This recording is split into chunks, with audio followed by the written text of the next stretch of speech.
at 713-936-3021 or visit us online at nrgfoam.com for more information. NRG Spray Foam, building green, living green. This message was from a proud sponsor to KNLY 91.1 FM.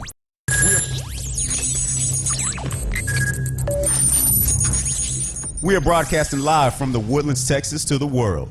You're listening to the only multimedia FM station in Houston, Texas. Your Fusion Radio. Top 40s, dance, Latin, country, pop, rock and roll, all in one station, mixing genres and generations. You're listening to KNLY New Waverly, Texas, 91.1 FM, The Boss.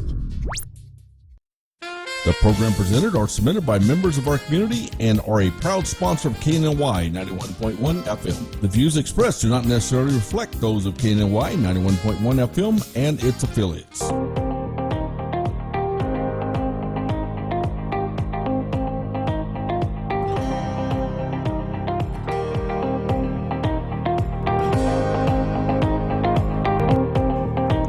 Good morning and welcome to a very special edition of Today's Entrepreneur I'm your host, Armani Cassell, and joining us today instead of an entrepreneur is U.S. Senate candidate Amanda Edwards. Good morning. Good morning. I'd like to begin with your story and how you decided to run for U.S. Senate in Texas. Well, thank you so much for having me on. I'm a native Houstonian Texan, born and raised, and have been part of this journey of public service for quite some time. I went to Eisenhower High School in the Aldine Independent School District, and then went to Emory, went to Harvard for law school, and came back eventually home to start practicing law and to also serve in nonprofit spaces. One of the things that was so important to me early on was understanding the importance of giving back and empowering communities. And so I ran for office in 2015 and got elected to serve as an at-large Houston City Council member. I've been serving in that capacity since. I've gotten a chance to do things like galvanize and really organize our tech and innovation scene. We now have a board that oversees that. We started the task force with recommendations. We've just broken ground on our new innovation district in the city of Houston. I've gotten a chance to work with small business owners, women and minority and small business owners to try to increase access to capital, try to improve a number of communities through our Complete Communities program. So I've got my hand on a number of things, including Harvey, since I've been in office, but decided to make the leap to run for the United States Senate to unseat John Cornyn after the 2018 election cycle saw that Texas really was in play. And it was time, and I believe it is time, for there to be leaders who are interested in built and able to make transformative differences in people's lives. And so I'm running, wanting to address things like healthcare and expanding access to it, also wanting to address things like expanding access to economic opportunity for all Texans, so that instead of it being an anxiety-producing conversation, it in fact becomes something that people feel included in and see those opportunities become more abundant.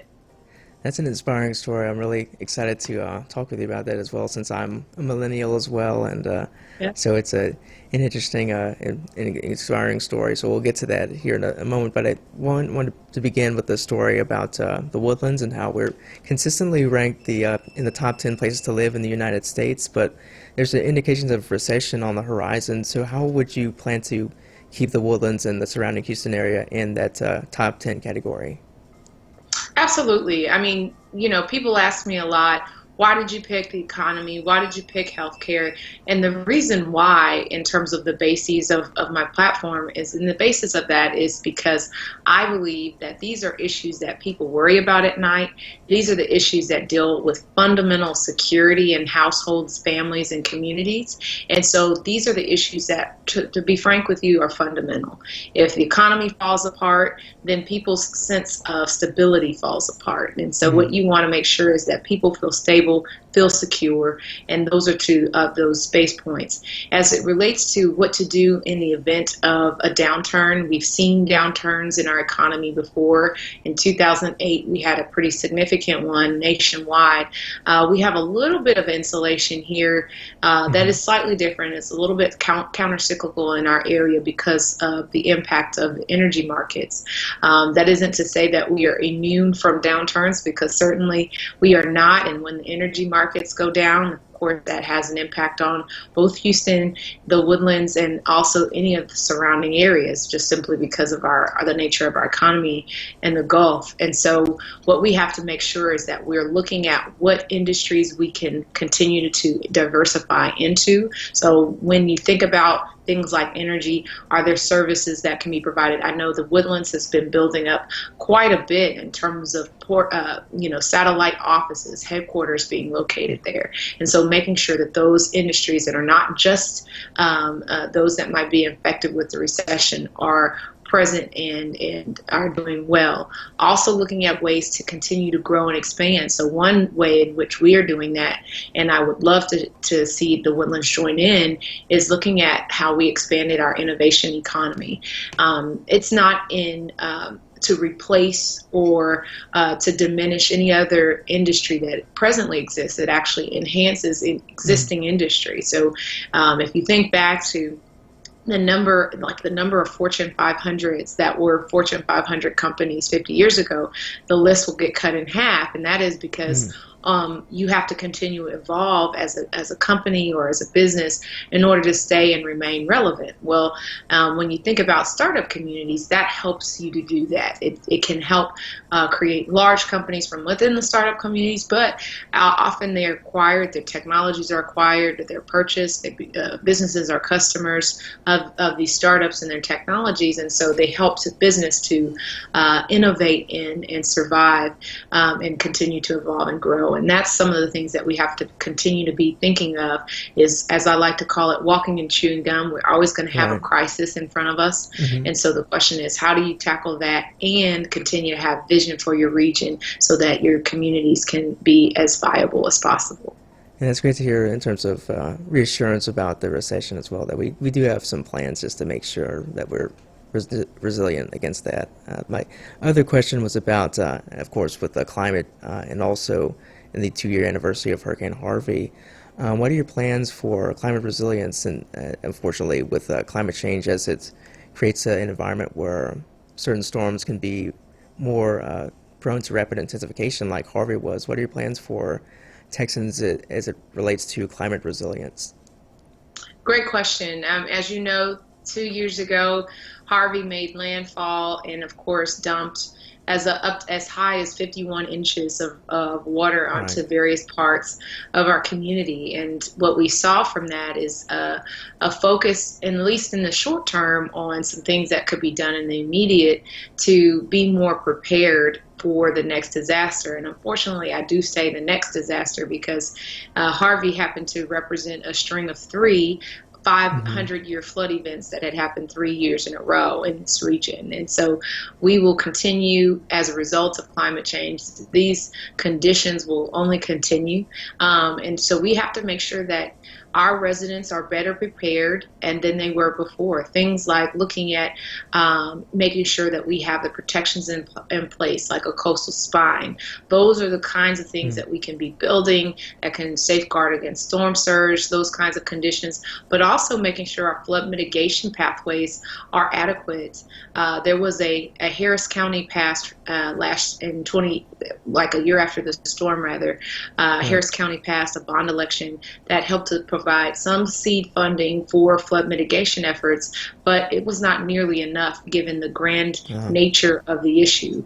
A lot of what we saw, there was a price tag I think the Harris County Flood Control District put out there in terms of how much it would cost to get our flood mitigation channels in order to withstand more flooding, and they said it would cost about $35 billion. Well, that would be if you were due to do so at the 100-year flood level in terms of capacity. We are having 500-year floods and storms, and so we've got to see a much more meaningful amount placed into investing in our flood mitigation channels. You've got to see your streets and drainage work properly so that it can flow into the flood mitigation channels. And then we've got to think about how to think about our green space. Green space is going to become more and more important. If you are familiar with our Bayou Greenways initiative that we did in Houston, we tried to reverse course on a number of bad decisions that had been made in the past to pour concrete over our flood mitigation channels, which we now know is not the wise thing to do.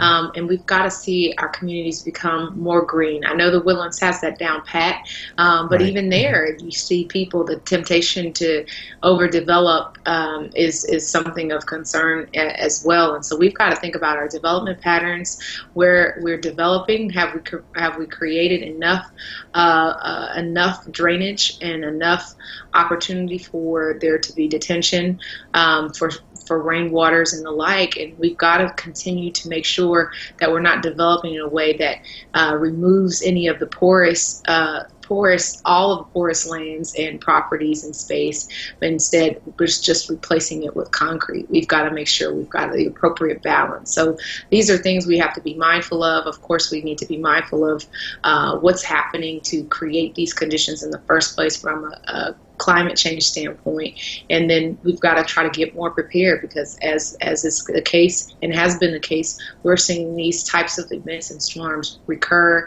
and occur and occur again.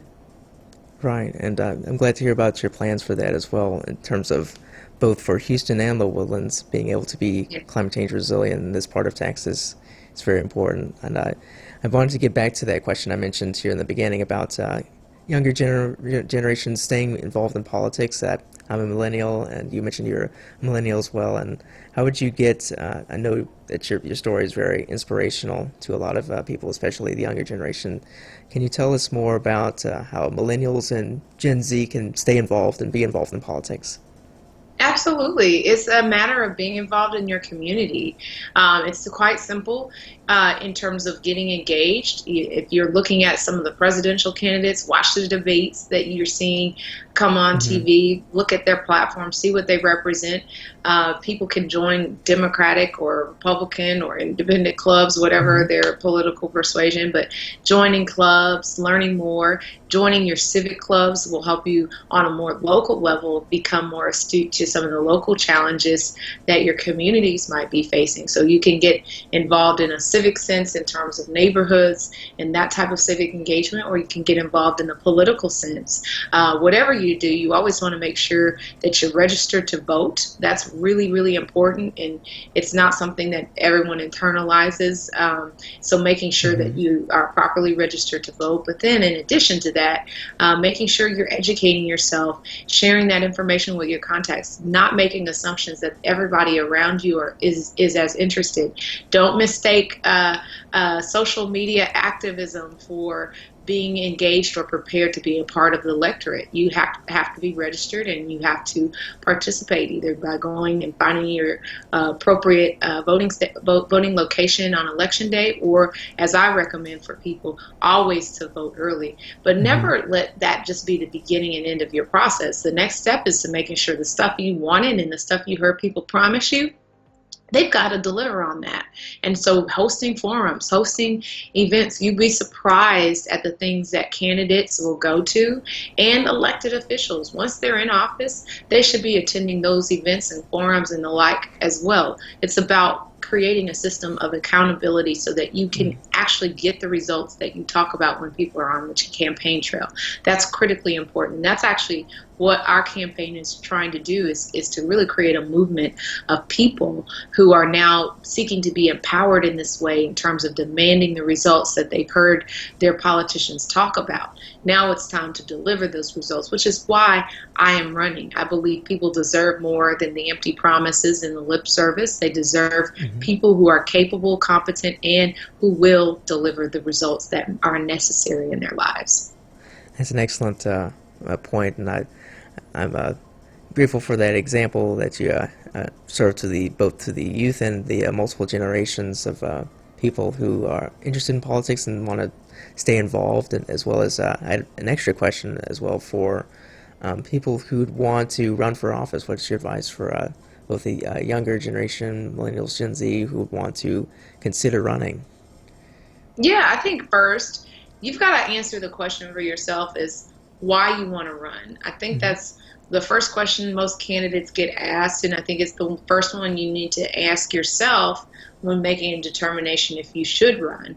And if it has something to just, you go through a list of the reasons you want to run and you don't see community on that list or the people you're seeking to serve as being number one on that list, then that may not be what you should be doing. I think what has to happen when you're in a servant position like this, a servant leadership position, if you're going to be good at this, you've really got to connect with people and the issues that matter to them.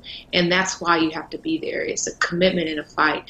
My personal example, when I was growing up, my dad had cancer. And so when I was watching him go through treatments and get transplants and this and this and that, I was asking questions about who was paying for it, how insurance worked, what happened if they said no.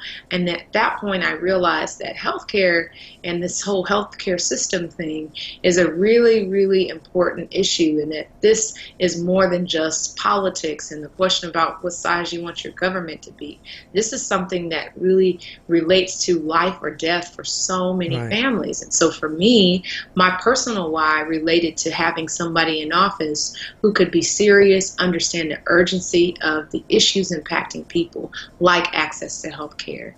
And so for me, my personal purpose also relates to wanting to empower and equip people with the tools that they need in order to get the things that they want that better their community, but also just to improve the overall circumstances people are facing. So I see myself as a problem solver, as somebody who has vision, who is really fulfilled by seeing those results come down the pipeline for people. And so that's my personal motivation. And so identifying, if you are someone who's interested, what your personal motivation is, what is it that you want to do for the community, and then connecting the dots. Why are you the best person to do the job? So it isn't enough just to say you want to do these things if you don't have the skill sets. So you've got to be putting yourself in positions where you gain the skill sets. I happen to have been a lawyer practicing law for a long time and working in communities, building schools, building hospitals, things that help enhance communities. That's part of my background. I also was part of a community building and social change fellowship when I was in school. And so I have this community building skills as a part of my background. So those things help me in terms of understanding communities and how they work, how to engage them, and then most importantly, how to close a deal or achieve results for people. Because a lot of people are well intentioned, but they may not know how to get things done, and that comes over time. And so I would encourage those young folks out there who are looking at doing something like this, answer those questions that I mentioned. Why? Who would you want to impact? How would you do it? But then that last question of why should somebody support you to do it? And having that passion isn't quite enough. You've got to have the passion and the skills. So looking at internships that you can do, working on a campaign, getting to know those communities, serving on nonprofit boards. Those are all ways that you can be really, gearing up to get the skill sets that will be needed for you to actually have the impact that you are seeking to have on the community. And that's the advice I'd give any young person or other age, to be frank with you, in terms of running for office. The other one is seeking out mentorship, talking to people who have done this before, but not to be alarmed if you don't find a lot of mentors out there. Don't let that stop you. But do have conversations with office holders. A number of us will have conversations with people when they reach out to us because we know what it feels like to be on the other side of that conversation. That's excellent advice, and you're an excellent example of color as well for people of color. So it's very, very great to have you on this show for today's entrepreneurs. And again, it's Amanda Edwards, U.S. Senate candidate for U.S. Senate, and we're very glad to have you on our show. Thank you so much for having me and for creating this platform. Thank you, and have a great day. This is Armani Cassell for today's entrepreneurs. Thank you.